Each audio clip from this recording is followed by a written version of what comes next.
100% Bénin, bienvenue, mesdames, messieurs. Supposée introduction au Parlement béninois d'une proposition de loi en vue de la modification de la loi portant conditions de recours au référendum. Avant même d'être confirmée, l'idée à elle seule suscite toutes sortes de réactions et alimente de part et d'autre la polémique. Une préoccupation qui, manifestement, n'est plus l'affaire des seuls acteurs politiques. Du cadre émérite aux citoyens lambda, on se sent comme soudainement interpellé par un devoir républicain. Dans la foulée, le réseau d'organisations de la société civile engagées dans l'édification de la paix, WANEP Bénin, donne de la voix à travers une déclaration publique intitulée « Modifier sans consensus les règles en cours du jeu peut nous coûter un conflit électoral ». Un message diversement apprécié. Alerte du WANEP Bénin contre un éventuel passage en force pour la révision de la Constitution, du zèle ou de la veille citoyenne. Tel est, mesdames, messieurs, le thème au menu de votre émission du jour. Pour l'instant, débat, deux invités et votre plateau, 100% Bénin, sonore de la présence d'une femme. Sur ce plateau aussi, ça n'arrive pas souvent par ici. Maryse Glédé Aranzo est son nom. Elle est la coordonnatrice du WANEP Bénin. Maryse Glédé Aranzo, bonjour. Bonjour, monsieur Yetonji. Et merci de répondre à notre invitation. Je vous en prie, c'est un plaisir. Le plaisir est partagé. En face de lui, Laurent Delors-Farton, doctorant en communication. Il nous accompagnera pendant ces 45 minutes d'échange, de décryptage de cette déclaration qui continue de faire grand bruit. Laurent Delors-Farton, bonjour. Bonjour, monsieur Yetonji. Bonjour, chers téléspectateurs. Et merci de nous rejoindre. C'était attendu des réactions des membres de la société civile, enfin une réaction. Une réaction, mais qui fait déjà couler assez d'encre et de salive, selon qu'on accompagne la vision des députés du BMP, alliés portant la voix du chef de l'État ou pas. Chacun se fait sa petite idée sur cette sortie et les commentaires vont bon train. Maryse Glédé Aranzo, je me retourne donc vers vous. Pourquoi cette sortie, cette déclaration maintenant? Pourquoi? Et surtout, alors que le document en question, nul ne sait encore s'il est effectivement sur la table des députés. Merci beaucoup, monsieur Joël Yetonji. J'avoue, je partage avec vous cette préoccupation de supposée introduction d'un test d'amendement de la loi référendaire.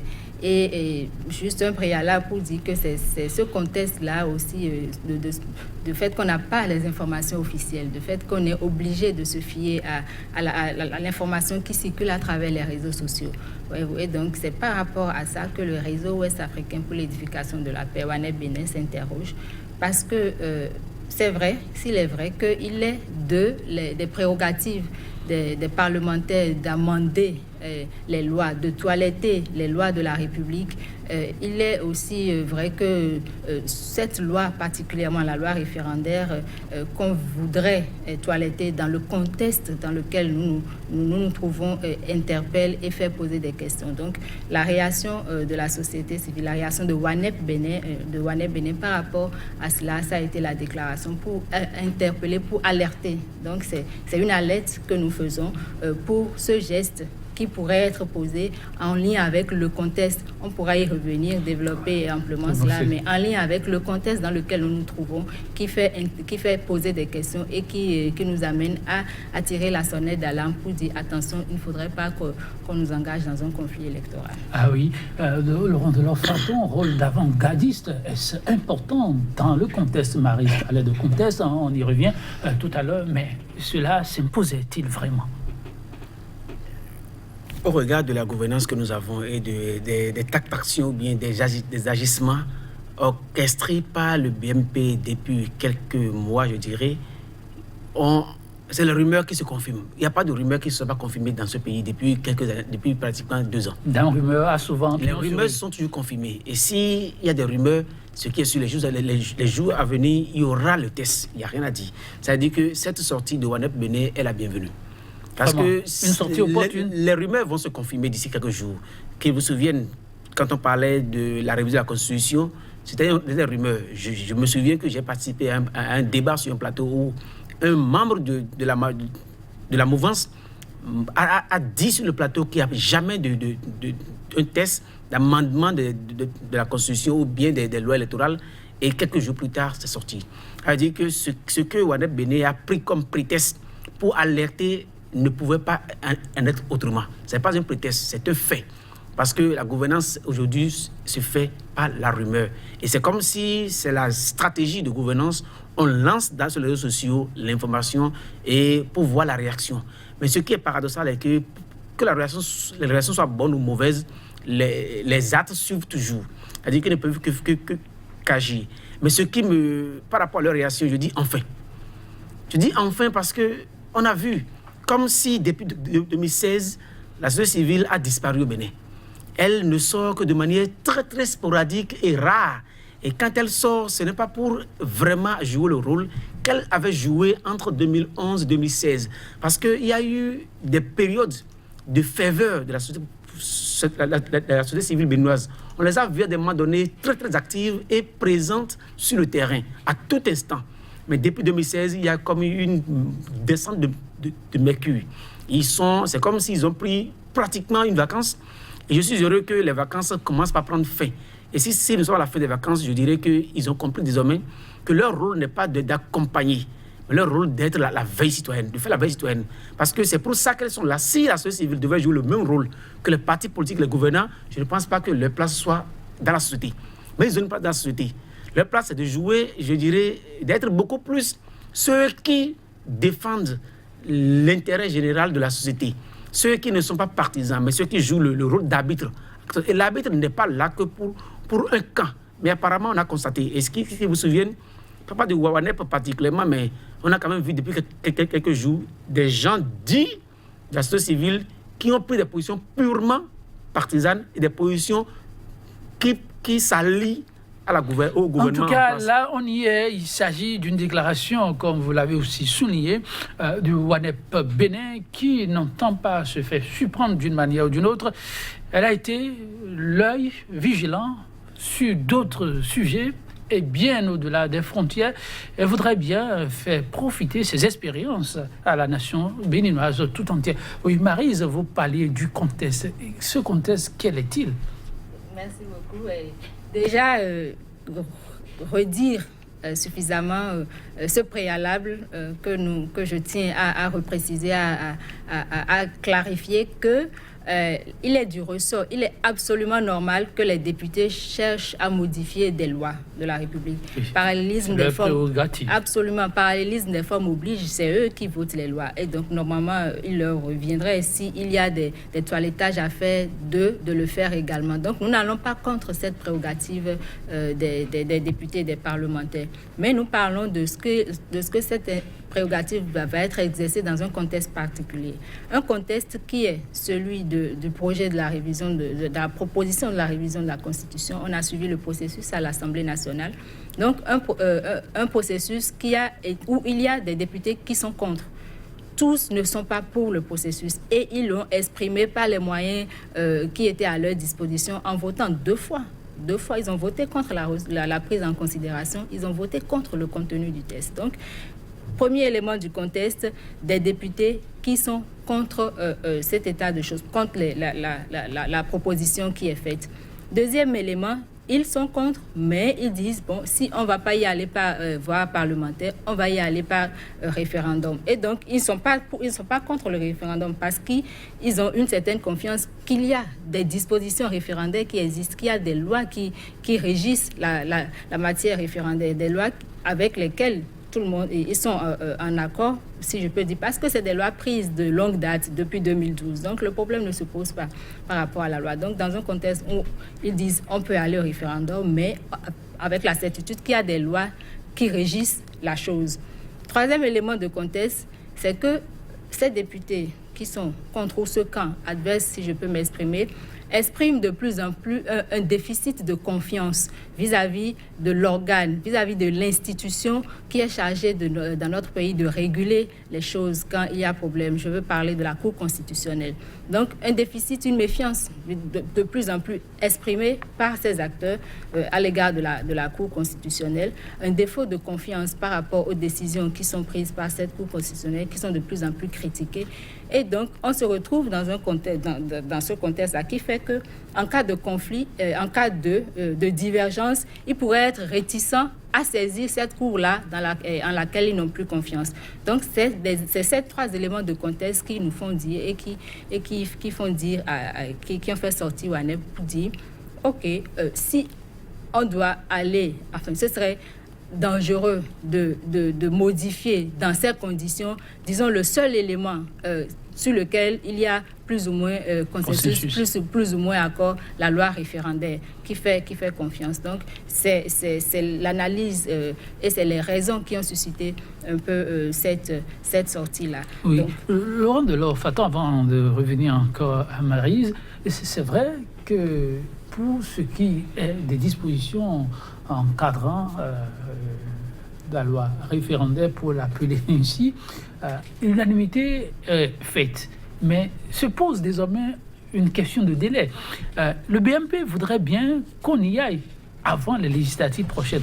Mais le test qui fait consensus aujourd'hui ne permet pas d'obtenir un tel résultat. Est-ce qu'il n'est pas plutôt plus indiqué aux deux camps de pouvoir trouver un terrain d'attente là-dessus? Ou aussi, ça c'est les tests qui le prévoient, de se référer à la loi du grand nombre, dont la voix passe. Je pense que le concept de la démocratie a déjà évolué beaucoup plus dans les pays développés, ou bien du moins dans les pays occidentaux. On n'est plus dans la démocratie de la majorité. On est rentré dans une nouvelle dynamique de démocratie. La démocratie participative désormais, où les intérêts des minorités sont aussi pris en compte autant que les intérêts des majorités. Il n'est plus question que les majorités écrasent les minorités. Et nous sommes encore, c'est comme si nous sommes encore à une étape moyenâgeuse de la démocratie. Et dans la conscience des acteurs politiques, ceux qui aujourd'hui se retrouvent dans le BMP, ils pensent que la démocratie, ce n'est que l'expression de la majorité. Mais c'est déjà révolu, on n'est plus dans cette dynamique aujourd'hui. Et à l'état où nous sommes par rapport à la loi référendaire dont on parle, on modifie une loi après l'avoir appliquée. Parce que c'est la pratique qui permet de voir les failles de la loi. On n'a jamais appliqué la loi. Et ceux qui sont là aujourd'hui sont pratiquement à 80% ceux qui ont voté cette loi. Parce que c'est la législation 2012 qui a voté. C'est-à-dire que ceux qui ont été élus en 2011 sont ceux qui ont voté la loi qui est là. Et ils n'ont pas changé. Ils sont pratiquement tous là. Et la loi n'a jamais été appliquée parce qu'on n'a jamais fait de référendum au Bénin pour qu'on puisse dire, au regard du processus référendaire organisé, on a vu les failles de la loi. Et c'est à cause de l'expérience qu'on veut maintenant changer. Il n'y a jamais de l'expérience. Et ce qui se passe aujourd'hui, ce n'est pas seulement une question de conflit électoral qu'on veut avoir. On est en train de remettre en cause tout le processus démocratique du Bénin. Et c'est pour ça que le communiqué, la lettre de Waneb Bénin est restée, à mon avis, superficielle. Parce qu'ils ne sont pas allés en profondeur, parce qu'ils sont en train de prévoir quelque chose de lointain, ce à quoi on n'a pas encore assisté. Mais ce qu'on voit aujourd'hui, c'est que les fondamentaux de la démocratie béninoise sont mis à rude épreuve. Parce que nous sommes dans un processus, elle a été claire, elle a dit que c'est de prérogative des députés de toiletter les lois. D'accord. Mais c'est comme si ceux qui veulent toiletter les lois, ils sont dans une dynamique de précipitation où ils n'ont jamais pris le temps qu'il faut pour pouvoir analyser ce qu'ils veulent faire de fond. Parce que pour réviser la Constitution, on sait qu'il y a deux étapes. Soit la majorité des 4/5e est obtenue, et si elle n'est pas obtenue, on doit aller au référendum. C'est-à-dire qu'avant d'enclencher le processus, il devait déjà mettre les deux hypothèses. Et il y a mis les hypothèses, il faut savoir quels sont les écueils auxquels on pourrait s'attendre plus tard. Mais c'est comme s'ils n'ont jamais mis les hypothèses et ils se sont lancés. Et c'est en lancé, ils se sont rendus compte que la loi référendaire qui pose problème, il faut la changer. Et le préalable qui est mis, parce qu'il faut toujours aller au départ, le préalable est que on dit que la Constitution empêche le développement du Bénin. Demain, quand ils vont finir par toucher à la loi référendaire, ils vont dire que sinon c'est parce que le Bénin porte la marque de République du Bénin que le pays ne change pas, qu'il n'y a pas de développement. C'est comme si ce n'est pas constant. Et ils sont en train de vouloir remettre tout en cause. Quand ils vont toucher maintenant la loi référendaire et qu'ils vont voir qu'ils n'ont pas eu ce qu'ils veulent, ils vont dire maintenant qu'il faut toucher encore à autre chose. Et de manière générale, c'est comme si le processus démocratique sur lequel il y a un consensus a d'être remis en cause pratiquement par tous ceux qui sont là. Mais c'est eux qui ont toujours voté cette loi. Personne d'autre n'a voté la loi dont il est question aujourd'hui. Et on peut se dire qu'il y a comme une intention cachée derrière. Mais tout le monde sait qu'on ne change jamais les règles du jeu en cours de jeu. on est maintenant dans le jeu. Le jeu a commencé parce que le processus est lancé. Ce n'est pas qu'ils vont toiletter la loi avant que le processus du référendum soit enclenché. C'est quand le processus est enclenché maintenant qu'ils veulent toiletter la loi. Il y a comme une idée, je dirais, malsaine derrière.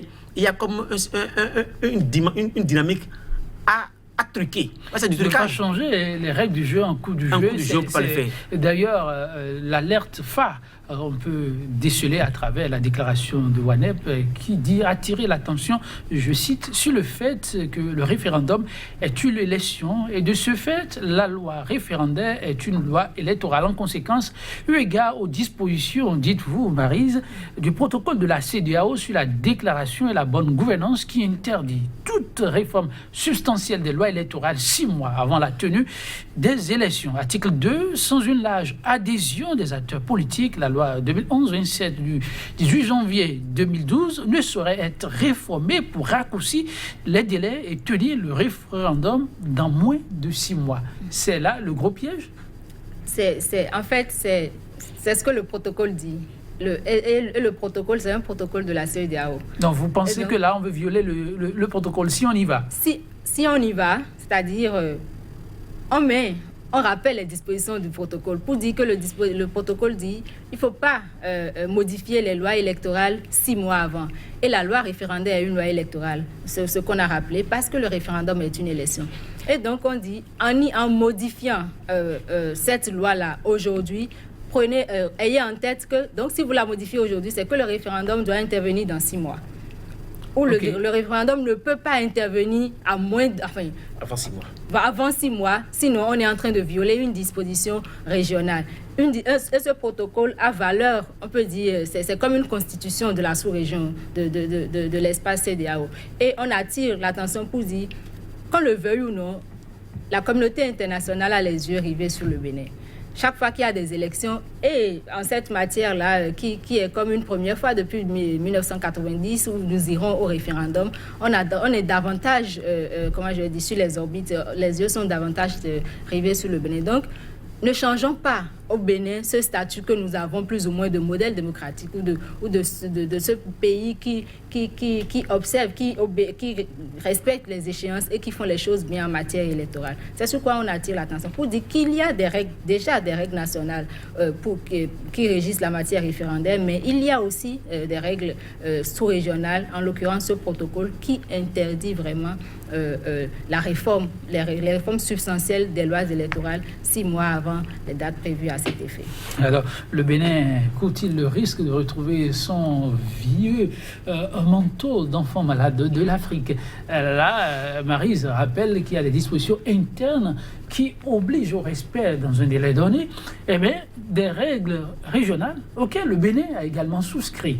Et ne pas les respecter, c'est une fois encore se comporter comme l'enfant pas discipliné, je dirais pas voyou. C'est pour ça que j'appréciais tout à l'heure quand dans son développement, elle a inversé cette suspicion, mais ce manque de confiance qu'il y a désormais par rapport à la Cour constitutionnelle. Parce que si la Cour constitutionnelle gardait toute sa crédibilité, personne n'aurait d'inquiétude par rapport à ce que se ferait à l'Assemblée. Parce que dès qu'ils vont voter la loi, parce que c'est un processus, ils vont voter la loi et transmettre le projet au président de la République. Ça veut dire que la Cour constitutionnelle devrait automatiquement se saisir et déclarer contraire cette réforme de la Constitution, de la loi référendaire. Ce serait systématique parce que ce qu'elle a dit, c'est assez clair. Et dans ce pays, on a déjà vécu par le passé, on a voulu amender, toiletter des lois et ayant tenu compte de ce protocole, on s'est arrêté. Et le protocole n'est pas élaboré dans un contexte est nihilo. C'est parce qu'on a toujours su que dans la sous-région, toutes les grandes crises sont nées à l'issue des élections. Et que les élections constituées et restent encore en Afrique je dirais le déclencheur des guerres, l'élément déclencheur des guerres. Ça veut dire que c'est pour préserver, pour qu'au moins en 6 mois, on sait qu'on peut quand même s'entendre, discuter aussi longtemps possible pour que les gènes de la guerre puissent être, je dirais, désamorcés. Mais aujourd'hui, du moment où la Cour constitutionnelle, en l'espace de quelques jours, je dirais, mais quelques jours, a commencé par faire des revirements jurisprudentiels qui étonnent et qui a commencé par déstabiliser le processus démocratique. Parce qu'aujourd'hui, qu'on le veuille ou pas, les postures que la Cour constitutionnelle a commencé par adopter, a commencé par faire craindre à tout individu. Et c'est pour ça que j'apprécie, je loue même leur sortie qui est enfin venue, mais cette sortie serait venue plus tôt. Parce que depuis que la Cour constitutionnelle a commencé par porter des coups d'atteinte à la Constitution, ils n'ont rien fait. Et depuis que le BMP a commencé par faire des forcings, parce que les forcings ne commençaient pas maintenant, à faire des forcings, et a commencé par mettre à rude épreuve le processus démocratique, parce qu'ils n'ont pas réagi. Depuis que le président de la République a commencé... Non, il faut que je termine. Depuis que le président de la République a commencé par ne pas respecter les décisions de la Cour constitutionnelle, ils n'ont pas réagi. Et tout à l'heure, quand elle parlait, elle a dit quelque chose que la communauté internationale est en train de regarder. Ça veut dire que c'est quand la communauté internationale est en jeu et on regarde qu'il faut agir. Non. Le Bénin est d'abord pour les Béninois. On a tout le temps réagi. Ça, c'est un procès que les citoyens font à la société civile en général, qu'on ne réagit pas. Mais je voudrais clarifier les choses et dire qu'il ne faudrait pas attendre aussi la société civile sur par exemple, des aspects sur lesquels les partis politiques devraient réagir. La société civile n'est pas l'opposition. J'ai l'impression que chaque fois que le gouvernement pose un acte l'opposition devrait réagir, et que l'opposition ne réagit pas, on s'attend à ce que ce soit la société civile. La société civile n'est pas du tout l'opposition. Et je pense qu'on a toujours alerté. On a toujours alerté quand, à partir du moment où on sent que vraiment, maintenant, il faut le faire. Parce que c'est aussi ça. Il ne faut pas alerter pour alerter. Il ne faut pas le faire pour le faire. Quand il y a eu une violation des décisions de la Cour constitutionnelle, on n'est pas sorti des décisions. Vous pouvez... On peut en revenir en arrière. Je peux porter le témoignage. Voilà, J'en ai beaucoup parcouru, parlant de WANEP, oui. Pour déjà attirer l'attention sur ce que si les autorités qui sont chargées de garantir l'application de la justice, de garantir l'application des décisions de justice, elles-mêmes commencent par violer et par ne pas respecter les décisions, alors on pourrait avoir un risque d'entraîner le citoyen désormais qui ne respecte plus. Et donc, on aura une cour, mais donc les décisions ne seront pas respectées. On avait fait l'alerte en son temps, et donc c'est juste pour rappeler à M. Delors-Faton que, bon, ce n'est pas qu'on est resté silencieux tout le temps, et que c'est tout le temps le procès qui a été fait à la société civile, mais en y regardant de plus près, en faisant des flashbacks, vous verrez bien que quand il fallait réagir, on a réagi. Alors, oui, vous êtes déjà dans l'action là, mais est-ce que là, vous ne jouez pas trop aux alarmistes lorsque vous parlez de conflits et autres? Est-ce que le Bénin en est là? Est-ce qu'il y a vraiment des risques de déflagration, pour parler simple? Justement, il ne faut pas attendre d'en arriver au conflit avant de... Si on attend d'arriver au conflit pour alarmer, ce serait juste pour atténuer les... Mais est-ce que les risques sont là? Les risques sont là, il l'a rappelé tout à l'heure. Quand vous prenez la sous-région, la plupart des conflits, la plupart des pays qui ont eu même au-delà de la sous-région, la plupart des pays qui ont eu des conflits violents, vous verrez, leur source, c'est des problèmes électoraux. Ça, les élections sont des déclencheurs... C'est essentiellement conflictogène en Afrique, parce que je ne sais pas, peut-être ce seraient les sociologues qui vont nous expliquer ça. On dirait que l'Africain a un problème dans sa relation avec le pouvoir. Donc, ce n'est pas alarmiste, on n'est pas alarmiste, mais c'est de bon ton, c'est tirant leçon, et la déclaration le dit si bien, tirant leçon des conflits de la sous-région, dont la plupart prennent leur source dans des processus électoraux mal gérés. C'est que soit c'est déjà à la confection de la loi électorale qu'on discrimine, qu'on exclut, etc., soit c'est dans, comment je vais dire, l'attribution des cartes ou l'inscription sur les listes électorales qu'on exclut un certain nombre de gens. Donc, ça a été toujours ça dans la sous-région. Les conflits et les conflits ont leur source dans les processus électoraux mal gérés, mal goupillés, etc. C'est pour ça qu'il est tôt, il n'est jamais tôt pour faire l'alerte et pour dire, pour informer sur un certain nombre. Alors cette déclaration après a été séquencée en 3 grandes adresses, si on peut dire. D'abord les députés du BMP. Pourquoi d'abord eux? En première position, quand je prends graduellement l'adresse, oui. D'abord les députés du BMP. Parce que c'est eux les initiateurs les initiateurs de la révision, de la proposition de révision de révision de notre Constitution. Ça a été une initiative venue des députés du bloc de la majorité parlementaire. Et l'information qui circule par rapport à la modification de la loi référendaire aussi serait attribuée aux députés du bloc de la majorité parlementaire. Et aussi parce que, essentiellement, comme c'est la majorité, et on a toujours tendance à penser que la démocratie, c'est la majorité qui écrase la minorité. Donc, on les appelle à garder, à raison garder pour dire non, la démocratie, si certes, on parle toujours du pouvoir de la majorité, mais il faut toujours tenir compte de la minorité. Ce n'est pas en exclusion de la minorité, ce n'est pas en écrasant la minorité. La démocratie n'a jamais été réellement ça. Alors, Fatou, quel écho face à un appel comme celui-là, à l'adresse du BMP, qui, de son côté, est rassuré d'être sur la bonne voie? Je pense que la sortie de WANEP Bénin devrait normalement interpeller davantage le BMP sans que personne ne leur parle. Parce qu'il y a une minorité parlementaire, mais il y a aussi des échos de la population qui remontent. Et tout le monde sait qu'aujourd'hui, la population, de plus en plus, se radicalise par rapport à certaines postures adoptées par le BMP. Et si la société civile vient à alerter, ça veut dire que la société civile aussi craint. Et en craignant, elle est en train de montrer comme ça à la majorité que non seulement la minorité a des préoccupations dont il faut tenir compte, mais elle-même, en tant que société civile, elle craint. Et si elle craint, ça veut dire que l'appel qui lui est lancé, il devrait beaucoup plus en tenir compte, parce que qu'on le veuille ou pas, la minorité représente une portion politique, une force politique. Mais la société civile aussi représente une force, qu'on le veuille ou pas, dans la population. Et ceux-là, ils ont aussi un écho. Ça veut dire que non seulement il fallait tenir compte de la minorité qui parle, mais aussi la société civile représente, qu'on le veuille pas, une certaine population du Bénin.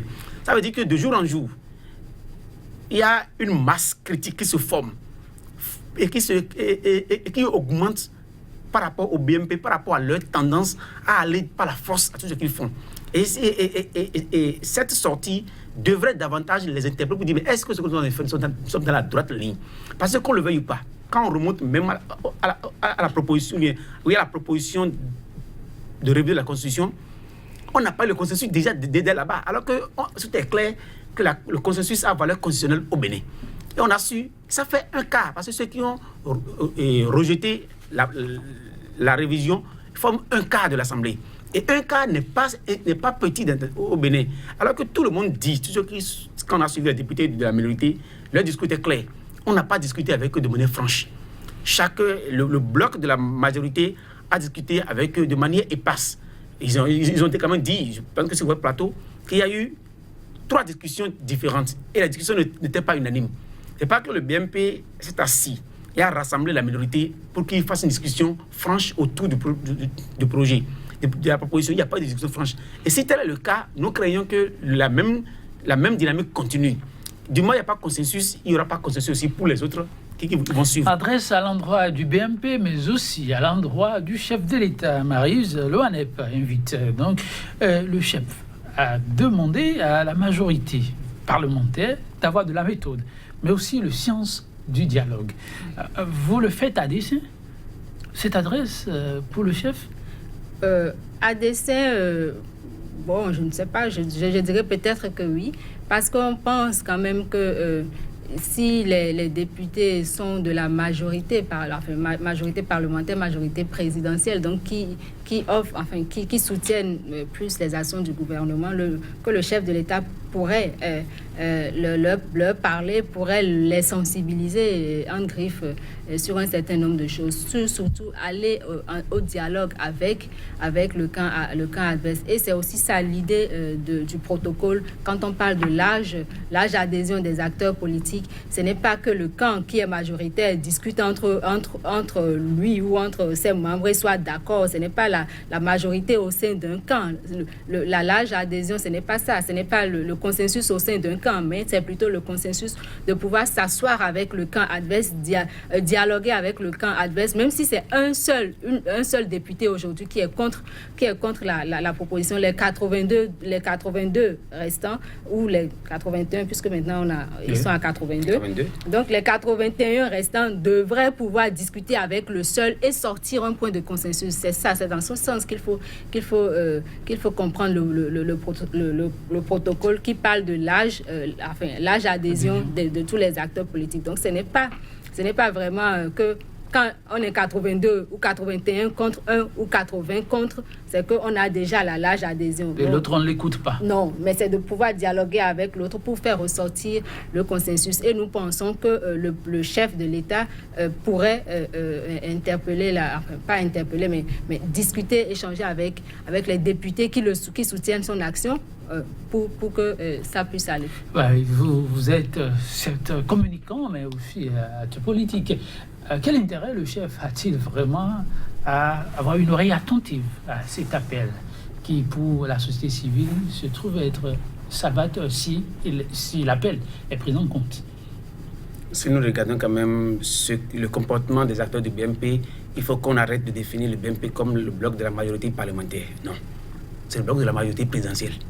Parce que les comportements au quotidien ont montré que ce bloc est en communion parfaite avec l'exécutif. Et si vous suivez bien... Vous n'allez pas dire que ce serait l'exécutif qui tuerait les ficelles dans l'ombre pour la modification annoncée. Mais on n'a pas besoin d'avoir une boule de cristal pour le dire. Parce qu'au lendemain de l'échec de la révision par les 4 5e, le directeur de la communication du président de la République est sorti sur RFI. Et il a été clair. Il a dit que ça reprend une stratégie du gouvernement. C'est-à-dire qu'il a endossé entièrement le projet, parce que c'est comme si même c'était un projet qui est envoyé et qui a été subtilement changé en proposition. Vous ne faites pas une première lecture de sa déclaration. C'est ce qu'il a fait. Est-ce que cela ne pourrait-il pas être aussi stratégique? Mais le lendemain, quelques jours plus tard, il est encore allé sur notre chaîne internationale, il a dit la même chose. Il a montré que c'est que le gouvernement endosse entièrement la proposition de révision de la Constitution. Ça veut dire que ce qui se passe à l'Assemblée est concordé, je dirais, quelque chose qui a fait de communion avec le gouvernement. C'est-à-dire que ce qui se passe aujourd'hui, l'adresse lancée vers le chef de l'État ne pouvait... Normalement, c'est seulement vers lui qu'il fallait quand même lancer. Parce que nous avons compris que le BMP est tellement attentif aux positions, au discours du chef de l'État. Et si vous avez bien... Tout ce qui sont faits depuis le début de leur mandature, ou bien du mandat du chef de l'État, c'est pour satisfaire aux réformes proposées par le chef de l'État. Parce que tout dans la logique, on dit nous sommes à l'aide des réformes. On veut faire des réformes. Et les réformes, nous savons que c'est le chef de l'État qui y tient. L'adresse spécifique de WANEP à l'endroit du chef pourrait être de l'eau versée sur le canal. C'est lui qui devait être le premier à qui il faut adresser en tout cas, premier ou pas, maintenant, l'adresse est faite. Elle est faite. Ça compte pour très peu de choses. Non, mais je pense que le chef de l'État, avant d'être chef de l'État, il est d'abord un humain. Et avant d'être chef de l'État, il est d'abord un Béninois. Et ce que nous avons de plus cher à chacun de nous, c'est le Bénin. Si le Bénin n'existe pas, il ne serait pas chef de l'État.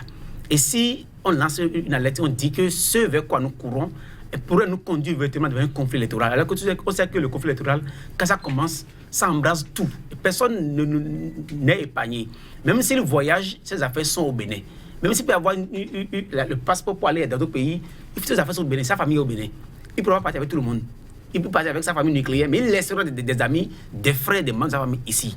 Et il n'a aucun intérêt à ce que nous ayons un conflit électoral ou bien post-électoral, il n'a pas d'intérêt. C'est-à-dire que je pense, à mon humble avis, que la lettre devra bien être écoutée par le chef d'État et qu'il devra en tenir compte, lui particulièrement, afin de discipliner, qu'on le veuille ou pas, son bloc.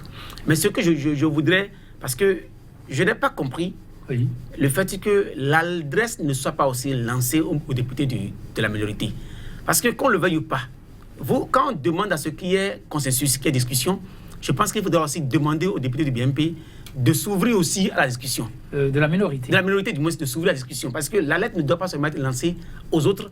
Il faudra aussi trouver un message à leur endroit pour que la discussion se fasse de manière franche et que eux aussi, ils soient disposés à apporter réellement leur contribution pour qu'on puisse avoir un débat franc. Alors, dites-nous, Maryse, vous l'avez fait sciemment ou le test a été concocté avec la minorité? Non, dites-nous. Oui, ça a été supprimé. Je pense poser cette question en dernière position, mais votre vis-à-vis l'a sortie. La minorité est absente de la déclaration. Que s'est-il passé? La minorité est absente de la... C'est peut-être un présupposé de notre part que la minorité était déjà ouverte au dialogue. Parce qu'on a appris, par exemple, pour le processus de révision de la Constitution, qu'il y a certains députés du bloc de la minorité qui ont demandé ne serait-ce qu'une semaine pour aller discuter avec leur base et revenir, mais ça n'a pas pu prospérer. Donc pour dire que pour nous, c'était déjà acquis que la minorité était ouverte au dialogue. Et donc c'est le groupe qui était numériquement le plus fort. C'est à ce groupe qu'il fallait s'adresser. Et c'est pour ça que les adresses sont allées principalement vers les députés du bloc de la majorité parlementaire et vers le chef de l'État que nous pensons pourrait avoir une influence sur le groupe de la majorité parlementaire. Alors donc je rassure et je tiens à rassurer là, à le dire, que rien n'a été fait avec la minorité parlementaire. Ça a été une déclaration de Waneb Béné parce que nous avons observé un contexte, nous observons des actes qui se posent, nous observons une méthode qui est en train d'être appliquée et qui nous semble être une méthode précipitée. Et donc, nous voulons alerter sur un certain nombre de choses. Et comme je l'ai dit, je le répète encore, c'est tirant vraiment leçon de ce que dans la sous-région et même au-delà de la sous-région, la plupart des conflits que nous connaissons qui démarrent, il a si bien dit, on sait quand ça commence, mais on ne sait pas quand ça finit. Donc, quand il démarre, ça démarre, mais ça démarre toujours par des processus électoraux mal goupillés, mal gérés, et pas des exclusions, pas des tensions. Et ça, vous ne le souhaitez pas pour le Bénin. Nous le Maryse, l'OANEP, c'est plus d'une organisation de la société civile. Pourquoi cette nécessité de s'adresser encore à d'autres organisations de la société civile? Vous avez l'impression que ça dort un peu? Non, c'est pas qu'on a l'impression que ça dort un peu, mais c'est qu'il faut, même si ça ne dort pas, il faut pouvoir dire restez éveillé, restez toujours éveillé, maintenez la veille. Et ce n'est pas seulement aux organisations de la société civile, mais à tous les citoyens, parce que de plus en plus, nous avons constaté que nous avons des citoyens très engagés, des citoyens qui suivent, des citoyens qui sont connectés, branchés, comme on dit. Donc, ça s'adresse aussi bien aux organisations de la société civile pour dire renforcer, maintenez la veille, renforcer la veille. Mais ça s'adresse aussi aux citoyens. Oui, de leur façon, c'était le dernier point, l'adresse aux autres organisations de la société civile, mais aussi aux citoyens lambda. Dans l'introduction, je l'ai dit, on voit de plus en plus des Béninois, des anonymes qui prennent le devant de la lutte en tant que membres, mais individus, qui veulent se réclamer de la société civile et parfois de profil de syndicalistes n'appartenant à aucune organisation. Cette déclaration a pensé à tout ce beau nombre. Vous savez que je suis très proche de la minorité parlementaire. Tout à fait. Je suis très proche de la minorité. Je sais de quoi les questions aussi de la minorité. Je sais qu'ils sont très ouverts au dialogue, mais c'est que pour que la lettre soit complète, il aurait fallu simplement ça. Elle a précisé. Oui, ce dernier point de l'interpellation, de l'adresse. Oui. Les organisations de la société civile, les citoyens lambda, qui de plus en plus sont ceux-là qui sont prêts à prendre même le devant des choses. Vous savez, depuis quelques années, il y a une nouvelle race, je dirais, d'acteurs qui naissent au Bénin, qu'on n'a pas encore trouvé peut-être une catégorisation. Il y a aujourd'hui sur les réseaux sociaux de nouveaux acteurs qui naissent, qui influencent beaucoup les réseaux sociaux. Donc c'est important d'avoir pensé à eux. Ces acteurs, ils sont tellement nombreux aujourd'hui. C'est comme si les gouverneurs, bien les acteurs politiques que nous sommes, on n'est pas encore en train de prendre assez conscience de ceux-là. Ils sont des milliers aujourd'hui, des jeunes, des adultes, quand même, qui ont une influence extraordinaire à travers les réseaux sociaux et qui fait que les réseaux sociaux font que ceux-là aujourd'hui, si vous sortez, ils organisent des rencontres, ils ont des débats qu'ils font et ils ont commencé par avoir une position et qui peut beaucoup influencer le débat national. Et on ne tient pas beaucoup compte d'eux. Cette alerte à toute la société, à tous les citoyens ne peut qu'être bienvenue pour que ceux-là qui aujourd'hui sont devenus de nouveaux acteurs, des leaders d'opinion, je dirais bien comme des leaders de réseaux sociaux qu'on sort, qu'ils soient aussi impliqués, qu'ils puissent jouer leur rôle. Et il n'est pas question aujourd'hui de continuer à penser que le Bénin n'appartient qu'aux acteurs politiques, surtout ceux qui sont à l'Assemblée.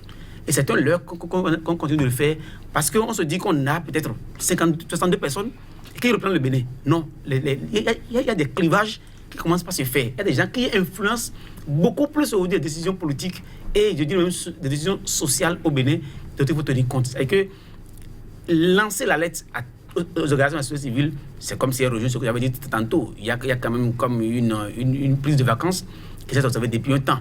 Et qu'elle ait rappelé qu'ils sont là, je veux davantage les voir, davantage là, qu'on les voit beaucoup plus visibles. Ce n'est pas parce que je voudrais qu'ils soient seulement là à attaquer le gouvernement, même si la minorité ou bien l'opposition agit mal, parce qu'il est pu arriver quelquefois que l'opposition, à travers les déclarations, puisse inciter aussi à la violence. Vous reconnaissez que chacun doit rester dans son marigot. Ça veut dire que mon souhait est que leur position ne soit pas seulement concentrée sur la gouvernance en place, mais quand ça ne va pas dans le pays... On appelle d'autres général. Alors, par rapport à ce qui est de l'urgence de l'heure, la marche pour cette voie référendaire, la société civile est en train de montrer les orientations, d'attirer l'attention sur les écueils éventuels. Qu'est-ce qui, pour vous, paraît désormais urgent à faire par rapport à ce qui se profile à l'horizon?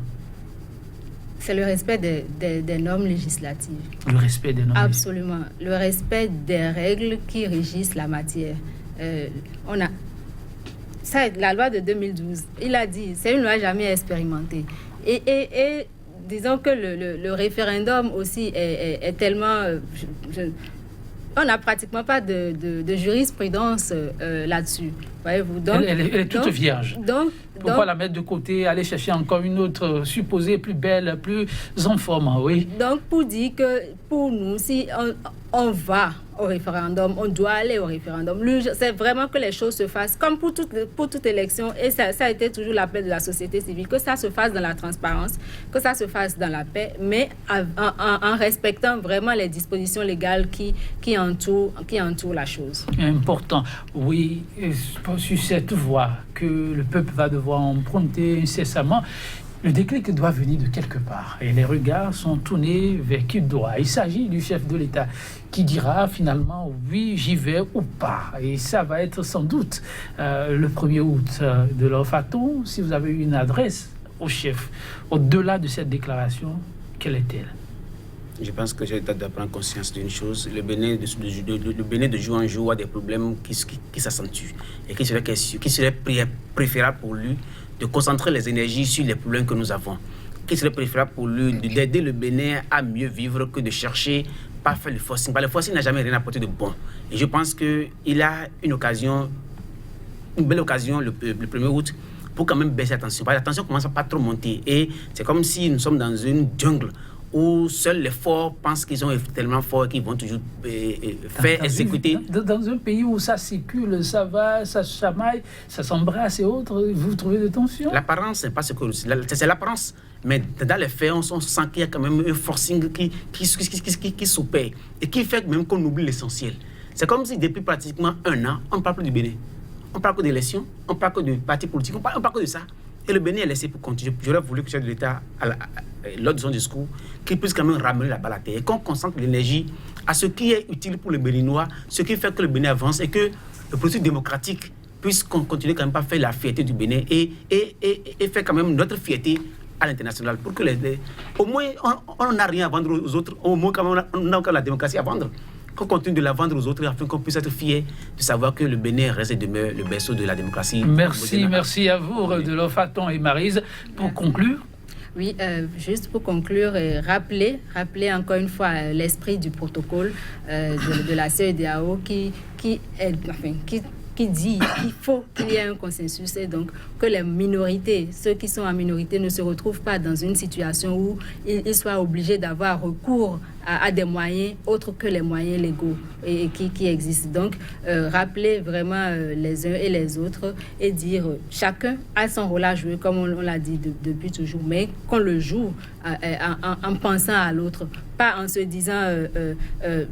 aujourd'hui, on est fort en nombre, on est fort en pouvoir, non. Mais que chacun aille dans ses différents agendas de manière pondérée, de manière respectueuse des dispositions tant nationales que régionales, parce que nous sommes dans un espace de la CEDEAO. Et comme je l'ai dit, on a les yeux sont rivés sur nous, mais également en respectant les opinions de l'autre. Parce que la démocratie, c'est peut-être la majorité, le pouvoir de la majorité, mais c'est aussi tenir compte et pouvoir obtenir un consensus avec la minorité. Merci à vous, Maryse Gléler-Anzo. Merci à vous, Laurent Delors Faton. Chers téléspectateurs, merci de nous avoir suivis bout en bout pendant ces 45 minutes. C'est déjà terminé. Le moment pour nous de vous fausser compagnie. Et ça va être sur cette citation du peintre, sculpteur et philosophe français Léonard de Vinci. Je le cite. « Tout obstacle renforce la détermination. Celui qui s'est fixé un but n'en change pas. » Merci pour l'attention. À demain pour une autre aventure sur 100% Bénin. Ce fut un plaisir. À très vite.